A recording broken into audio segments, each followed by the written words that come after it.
இந்த காலால் கூட போய் ஆமா சண்டை போடுறோம் என்ன போடுங்கடா அப்படின்னாரு. அப்பதான் நான் எழுதி கேட்டேன். ஐயா விட்மாச்சாரியாரே, என்னுடைய திறமை உனக்கு தெரியும், என்னுடைய புத்தபல பிராக்தினா உனக்கு தெரியும். தெரிந்திருந்தும் முதல் அணியில் 2வது அணியில் வைக்காமல் அல்லது 3வது அணியில் வைக்காமல் 4வது அணியில் காலால் படையில் சேர்த்தா எது நியாயமானு கேட்டேன். அப்பதான் இந்த பெரிய மனுஷன் கேட்டாரு ஒரு வார்த்தை. டேய், யார் யாரு எங்க வைக்கணும் எனக்கு தெரியும்டா, போட உன் வேலையை பார்த்துன்னு அப்படின்னு சொன்னாரு. அப்பதான் கோவம் வந்தது. ஐயா விட்மாச்சாரியாரே, எப்போது அலட்சியமாக என்ன பேசுறாயோ, இந்த பாராய பூமியை நீ யுத்தம் செய்ய வரை இந்த யுத்த பூமிக்கு நான் வரமாட்டேன். சத்தியம், எப்பொழுது நீ உயிரோடு இருக்கிற வரைக்கும் இந்த யுத்தத்துக்கு நான் வரமாட்டேன். அப்படி என்று சத்தியம் செய்து முதல் நாளிலே சுயாத வாகனம் சாதி பகலிலே என் தம்பி கௌரவ படையை 4 ஆக்கிரோடு சாலை சமமாய் போச்சு. 1 2 3 4ஆம் நாள் யுத்தத்திலே தனி பையன் என் தம்பி கௌரவரை 26 பேர் கொண்டு விட்டான். 6 7 8 அரவானுக்கும் அலமுஜனுக்கும் யுத்தம். அந்த 8ஆம் நாள் சண்டையிலே தடிப்பையில் வீமன் என் தம்பி கௌரவரை 43 பேர் கொண்டு கொடுத்தார். 43 பேர் கொண்டு வைத்தார். 10ஆம் நாளிலே பாட்டனாகிய விட்மாச்சாரியை அந்த பேடி பையன் சிகண்டி என்கிற வார்த்தால் அம்பு படுக்கிலே சாய்த்து விட்டார். கேள்விப்பட்டு அதெல்லாம் ஒரு கட்டிங் இருந்தாதான் கரெக்டா இருக்கும். சேர்ந்து நீங்க பேசும்போதே தெரியாம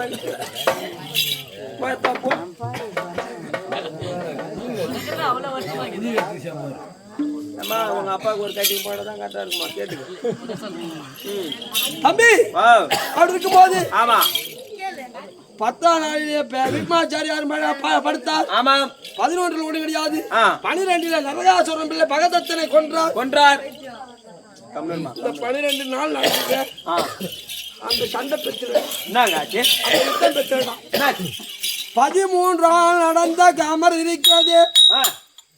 அந்த சண்டையை சொல்வோமானால் நடந்த ஒரு கொடுமையை நினைத்து பார்த்தால் அங்காமூ நடுங்கதாடா, என் அடிவயிர் எரியுதாடா, என்னது கூசுதாடா. ராமதாஸ் தாரரசன் மகன் அந்த சல்லியன் சகுனி மகன் துரியோதனன் துச்சோதனன் மகன் அவன் பட்டாலும் கெட்டாலும் பெரிதன்றோ.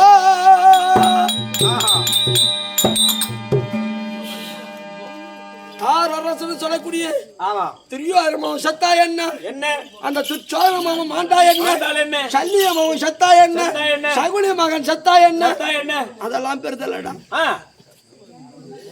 இந்த பாரரசையால வந்த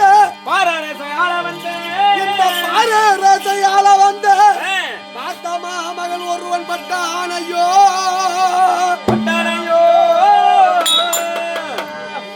இனி யாரே குறியோர் என்று அண்டார்கோனாரே. அர்ஜுனுக்கு சுபத்திருக்கின்றது. இரவால் அபிமன்னன் 13 சகுனி ஒரு புறம், சல்லியன் ஒரு புறம், தோணாச்சாரி ஒரு புறம், ஏந்தவன் ஒரு புறம். இந்த பாவி கர்ணனும் ஒரு புறமாக இருந்து சாதாரணமா அந்த பிள்ளையை கொன்று கிடையாதுடா.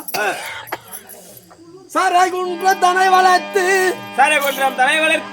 இந்த சண்டாளர் ஒன்று கூடி சரகுன்றம் தனை வளர்த்து சக்தி இல்லாமல் போனான் பிள்ளை யுத்தமும் செய்வதற்கு சரகுன்ற மலையை வளைத்து உனக்கு என்னென்ன அமர் தெரியும் என்று கேட்கும் போது அனைத்து கலைகளும் கற்று உணர்ந்தவன், அனைத்து யுத்தமும் தெரியும் அப்படின்னு அந்த பிள்ளை சொல்ல. அப்படியானால் மல்யுத்தம் செய்ய வேண்டும், அவள் கையில இருக்கிற ஆயத்தை கீழே விடுங்கள் அப்படின்னு சொல்ல. கள்ளங்கவடுத்து ஆயத்தை கீழே விட விட்டு ஆயத்த ஆளுக்கு ஒன்றாக எடுத்துக்கொண்டார். ஆமாங்க. இப்போது வாளுத்தம் சபாஷ். அப்படி என்று அழைக்கும் போது அந்த பிள்ளை கையில ஒண்ணு இல்லை. ஆமாங்க. யாரையே கேட்டு பார்த்தான். ஆமா. யாரும் கொடுக்கல. ஆஹா. என்ன பார்த்து ஆமா. ஐயா ஐயா கர்ண மகாராஜரே ராஜரே வரக்கூடிய அரிதாசி பரிதாசி சோகி சங்கமர் கத்து குட்டி கழிவானர் யார் எதை கேட்டாலே இல்லை என்று சொல்லாமல் அள்ளி அள்ளி கொடுத்த கொடை வல்லல் என்று நான் கேள்விப்பட்டேன் ஐயா. ஆமா. எனக்கு இந்த யுத்த காலத்தில் நிராத பாணியா இருக்கின்றன ஐயா. எனக்கு ஒரு உடைந்த வாள் இருந்தால் கொடுங்க ஐயா. கொடுங்க ஐயா. அப்படி என்று கேட்டால் ஆமா. எனக்கு தெரியும்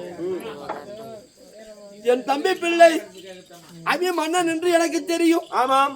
ஆனா அவனுக்கு நம்ம சொந்த பெரியப்பான்ற வார்த்தை தெரியாது. பெரியப்பா என்று அழைக்கக்கூடிய பிள்ளை கர்ண மகாராஜர் என்று அழைத்தானே என்று என் அங்கமும் மதறது, அடி வயிறு நோகுது.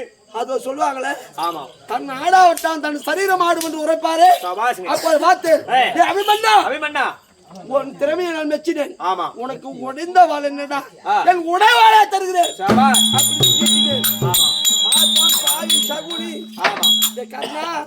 தானம் தர்மம் கொடுப்பது அது அங்கு தேசத்தில் வைத்துக்கொள்.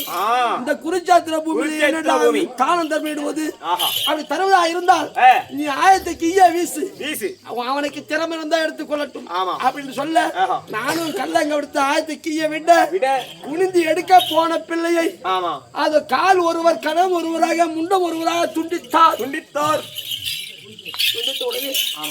பார்த்தான் அர்ஜுனன் அட படுபாடுகளா என் பிள்ளைய ஒன்னா கொண்டுட்டீங்களே. ஆனால் இன்று 13 எவன் என் பிள்ளைய கொன்றானோ அந்த சிந்தபூபதி மைந்தன் ஜெயந்தவனை நாளை 14 கீர்த்திசில் கதிரவன் உதயமாகி மேற்திசில் மறைவதற்குள்ளாக அவனை நான் கொல்லுவேன். அப்படி என்று அர்ஜுனன் சபதமிட அதை செவில கேட்டு தர்மர் பார்த்தார். அதோ கெடோர் காஜி அழைத்து, கெடோர் காஜி யாரு பீமனுக்கும் மும்முல கண்ணிக்கும் என்ற கெடோர் காஜி அழைத்து கெடோர் காஜா கொண்டு சித்தப்பா சபதம் இட்டு விட்டார், கண்டிப்பா கொன்று விடுவார். கொன்று விட்டால் அந்த சித்த பூபதி மைந்தன் ஜெயந்தவனுக்கு கொடுத்து உள்ளதோ துச்சடை. அந்த துச்சடை யார்? அந்த 100 பேரோட தங்கை. 100 பேர் நாம ஒரு 105 பேர் தங்கை. ஒரு பெண்ணானவள் விதவியா போகக்கூடாது. அப்படி என்று அது இருக்கக்கூடிய கெடுவார் காதின 13ஆம் நாள் இரவிலே தூதுக்கு சென்ற பிள்ளையை போருக்கு அழைக்க அப்போது மலமலையா கொன்று குவிக்க பார்த்தான் துரியோதனன். அண்ணா கர்ணா உன் மனது கல்லாகி விட்டதா? அந்த ராட்சசிக்கு பிறந்த பிள்ளை ராட்சதன் போல் வடிவெடுத்து என் ஜனாசனிகளை மலமலையா கொன்று குவிக்கின்றானே, அவனை கொல்லுங்கள் அண்ணா என்று என் காலை பிடித்து அழுத உடனே அந்த கண்டோர் காதானை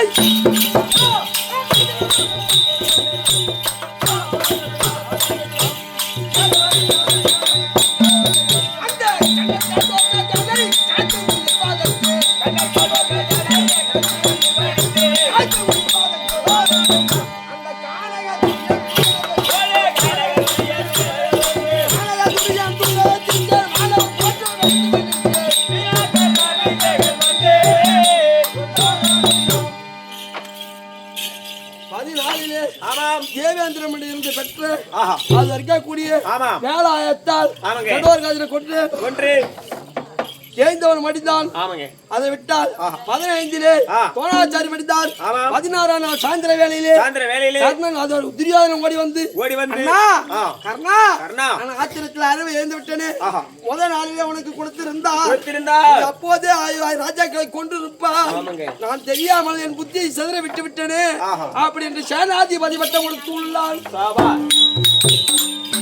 இப்போது நான் குருச்சேத்திர பூமிக்கு போக வேண்டும்.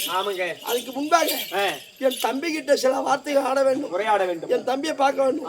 அதுக்கு முன்பாக கணிதடா நாளைக்கு கணக்கு பார்க்குறானே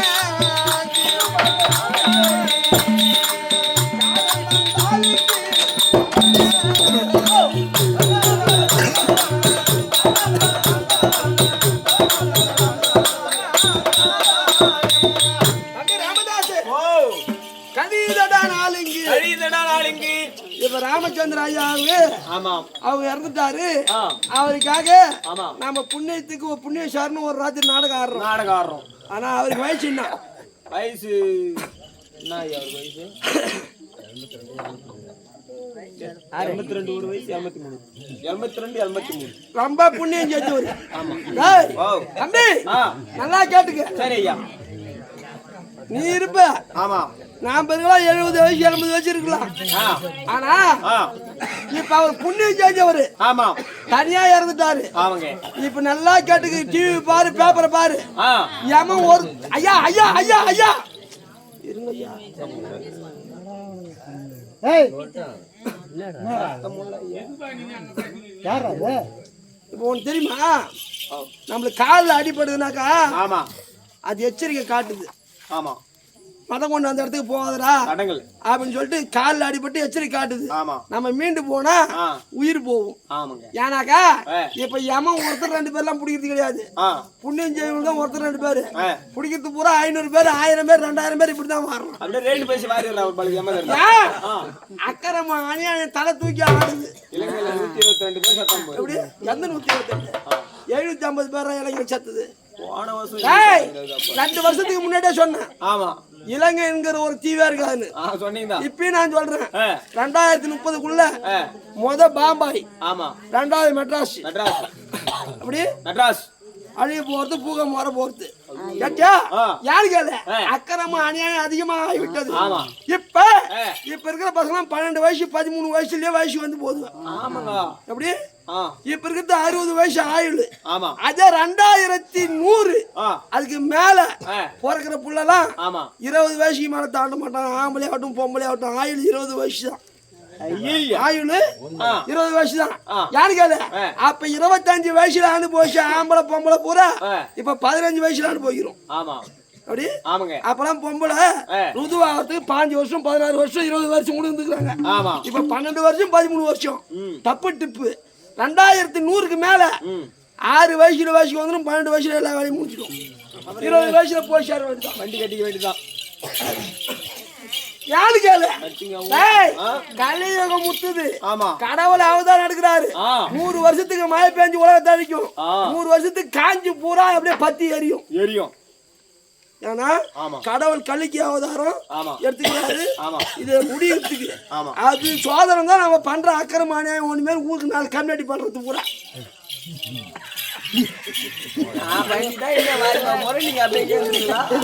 எனக்கு வந்தா உனக்கும் நம்ம சொல்றோம். ஆனா சொல்றோம் நாம நம்மளை விட திட்டு பையன் அவனுக்கு கிடையாது. இருந்தாலும் நாட்டை திருத்தவது நாடகக்காரரா நாட்டாமக்காரரா வீட்டை திருத்தவது மாட்டின் சாணமால காட்டின் மார்க்கோலா. ஐயா சொன்னாரு 30 வருஷம் ஆகுது நான் பெங்களூர் போயின்னு. அவங்க பெங்களூர்ல மார்க்கெட்ல நல்ல வேலை செய்யறாங்க. அவங்க நினைச்சிருந்தா ராமச்சந்திரன் ஐயாவுக்கு இன்னைக்கு ஆடல் பாடல் வச்சிருக்கலாம். கரகாட்டம் வச்சிருக்கலாம். ரிக்கார்ட் டான்ஸ் வச்சிருக்கலாம். அது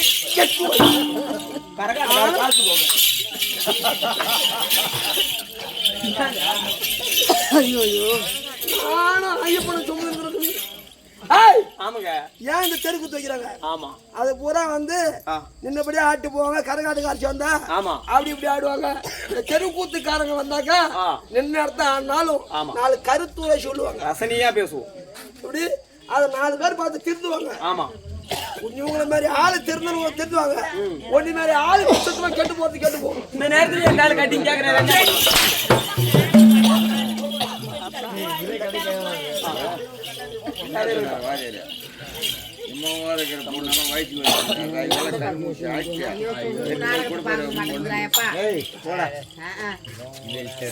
தம்பி அப்படி இருக்கும் போது அதுதான் கழிதாடா நாளுங்கு கணக்கு பாக்குறான்.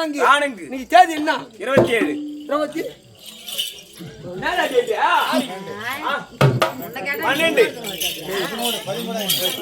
13 விடிஞ்சா 14 விடிஞ்சா 14 அது எதுல பார்த்தா தெரியா?